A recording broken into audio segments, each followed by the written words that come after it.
This is Real News Media TV, coverage you can trust. Please like, share, subscribe, and hit the notification bell. Select all for daily news updates. 2 killed in St. Elizabeth crash. The police have confirmed that 2 young men have died as a result of injuries they sustained in an accident along the Wyers Falls Main Road in St. Elizabeth on Friday night. The driver of the vehicle is currently in hospital nursing injuries.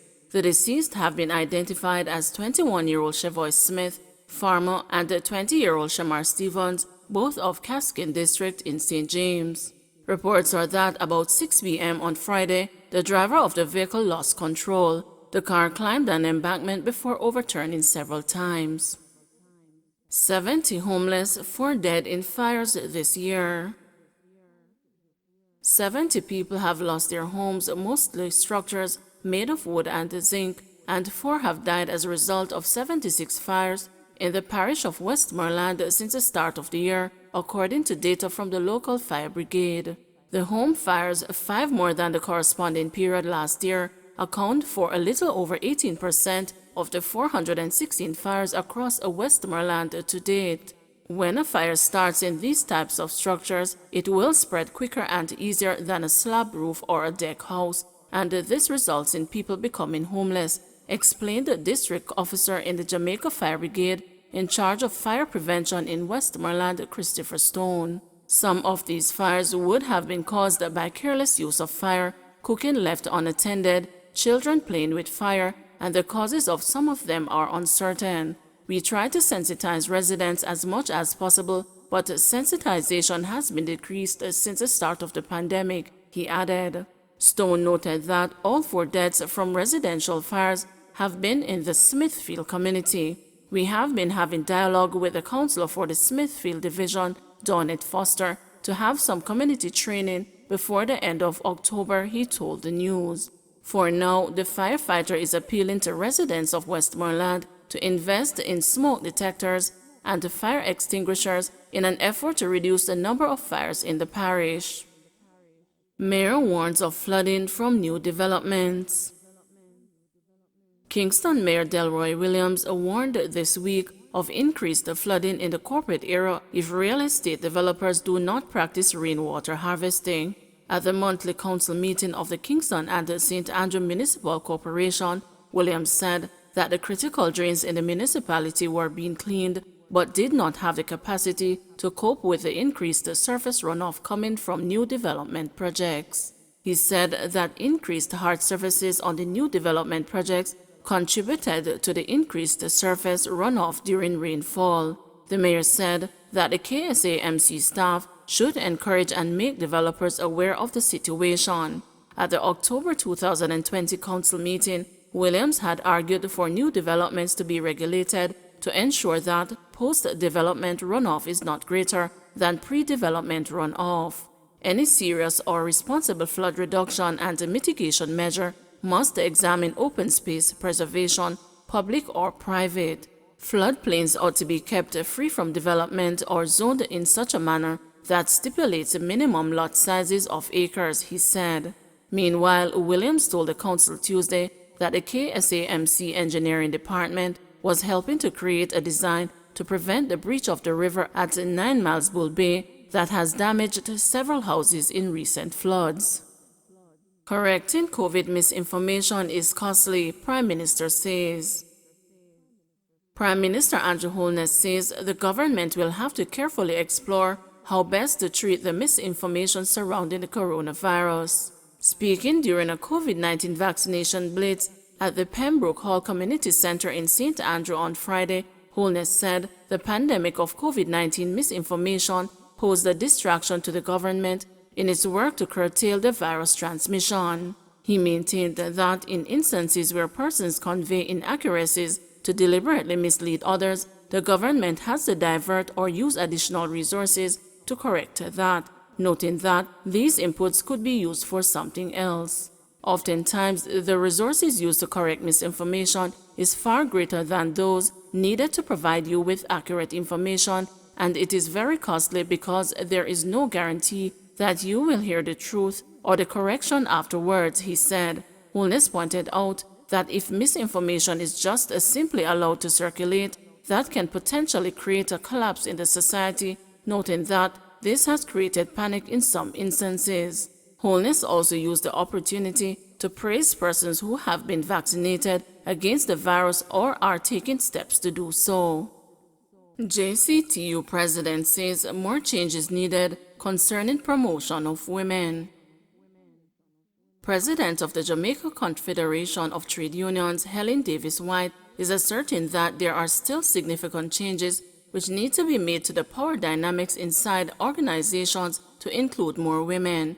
Davis White acknowledged that Jamaica has undergone massive changes where there are now more female managers, but she sees more room for improvement. Her comments follow the appointment of Commodore Antoinette Williams Gorman as the first woman to head the Jamaica Defense Force. Davis White states that this is significant, but on the broader scale, highly trained and educated women are not guaranteed to rise to senior positions in the island.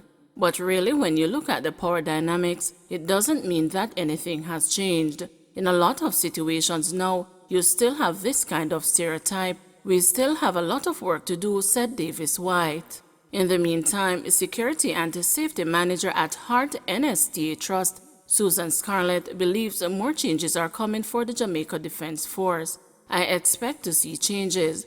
This is a great moment and this could be a major movement. This will cause barriers to be removed and prompt women to believe that they can move forward and do it, she said. Removing mentally ill people from the streets, not the solution. Nurse Administrator at the Committee for Upliftment of the Mentally Ill, Joy Crooks, says removing mentally ill people from the streets is not the solution for preventing incidents like the one that led to the death of a policeman yesterday. The policeman died after being hit on the head with a stone by a man of unsound mind in Linstead, St. Catherine. His attacker was later shot and killed by the police. Ms. Crooks says removing the mentally ill from the streets presents other challenges. When you take them off the streets, where are you going to put them? When you put somebody into a facility, you must have the means and tools to facilitate the kind of treatment. It's not just removing them from the streets and placing them somewhere else. There is so much more to it moving forward, she said. She also said that greater effort should have been made to intervene when the mentally ill man became violent. She added that the team dispatched to respond to the stone-throwing incident should have included personnel who could have diffused the situation. If he does have a mental issue, a mental health support team should have determined the source of his problem. When the community service team responded, there needed to be someone who had expertise in this area. They would determine what should be done with that person, Crooks said. Additional psychiatrists to be hired to oversee mental health program in prisons. The Department of Correctional Services says it has been authorized to hire an additional consultant forensic psychiatrist who will design and oversee a forensic mental health care program. This was disclosed by Minister without Portfolio in the Ministry of National Security, Senator Matthew Samuda, during his contribution to the 2021-2022 State of the Nation debate in the Upper House on Friday.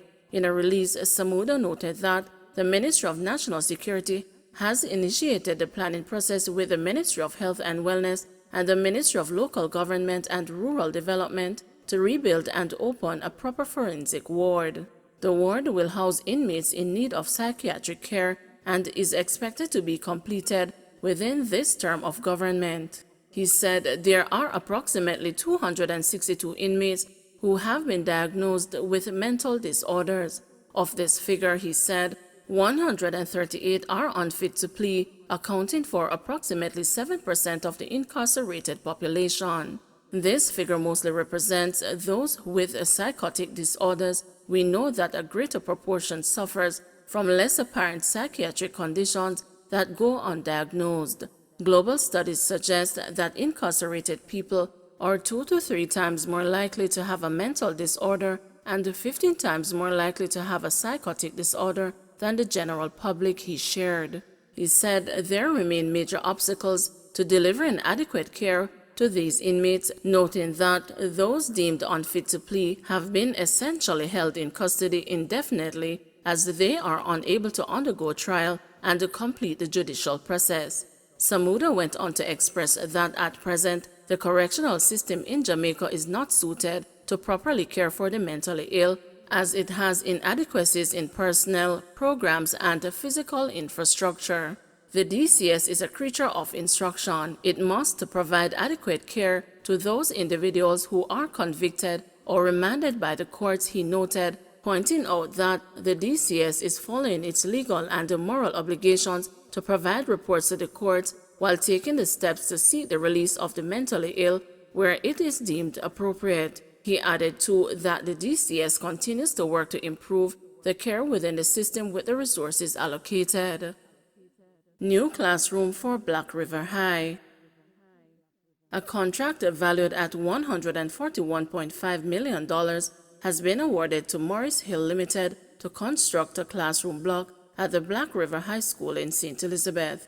Minister of Education Favour Williams indicated that Cabinet has approved the award for the project, which represents Phase 2 of expansions at the institution. Speaking at Wednesday's post-Cabinet digital media briefing, Williams also advised that Cabinet approved the award of a contract valued at $107.17 million to Cheetah Toys and More to supply and distribute Grade 6 language arts and science workbooks to be provided to students under the primary textbook program for the 2021-2022 academic year. Additionally, she said Book Zone Limited has been awarded a $110.5 million contract to supply and distribute mathematics workbooks for grades 5 and 6 students at primary schools this year under the program.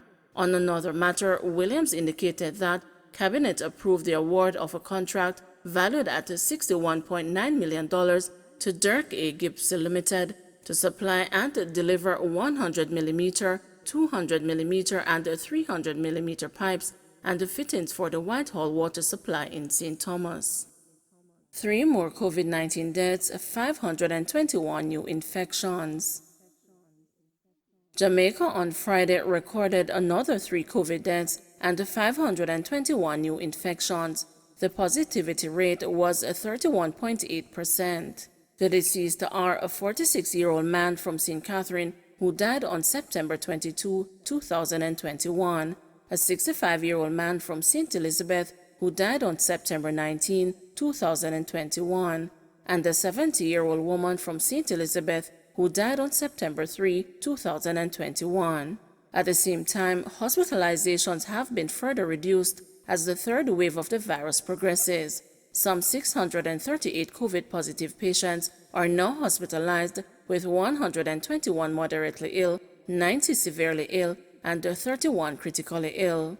The parish breakdown is as follows: St. Catherine 133, Kingston and St. Andrew 127, St. Thomas 66, St. James 48, St. Mary 30, St. Anne 28, Clarendon 19, Westmoreland 17, Portland 14, St. Elizabeth 14, Trelawney 12, Hanover 8, and Manchester 5.